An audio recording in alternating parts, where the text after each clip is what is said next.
2012 was a year of enormous challenges. Climate change, conflict, continued economic upheaval.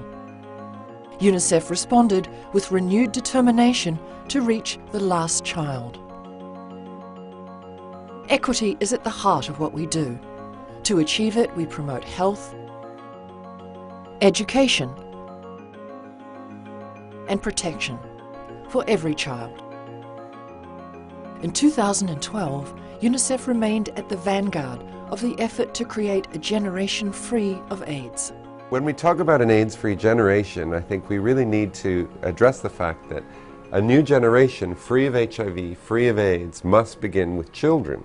Children, mothers, fathers.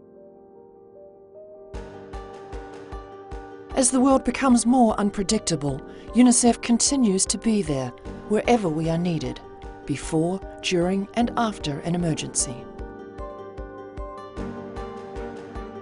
UNICEF has had several successes. The one I want to highlight specifically is a response to the Sahel. The target was try to reach 1 million children with treatment against severe acute malnutrition, and we reached some 800,000 children. So it's an extremely important intervention, and there was a big success.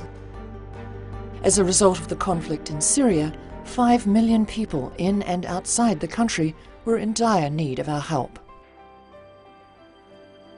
Our partnerships are critical to benefiting all children in the most cost-effective manner, and they gave new impetus to our aim to prevent all unnecessary child deaths.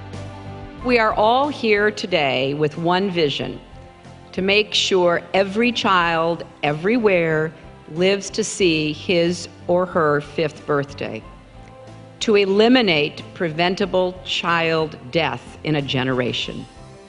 Our Goodwill ambassadors worked hard to highlight the needs of vulnerable children. All children have the right to feel valuable, and everybody has a shot, but not everybody has a fair shot. So I think what UNICEF does is they try to make the shot a little more equal.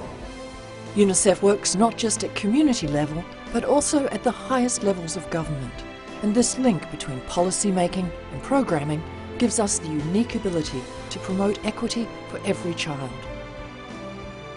With the continued trust of our donors, who gave 8% more than the previous year, despite a challenging economic climate, UNICEF spent money where it was most needed, on the most disadvantaged children and their families.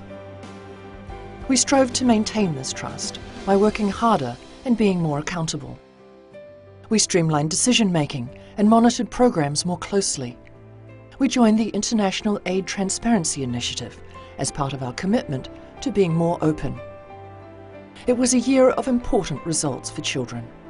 There is much progress to celebrate, but all of us here know how very much there is left to do, and that the march of progress has left far too many behind, those who had the least to start with, the most disadvantaged and excluded children, those whose rights are most denied. And with your ongoing support, we will continue to deliver on our mandate to reach every child, everywhere, no matter how remote, no matter what barriers stand in the way.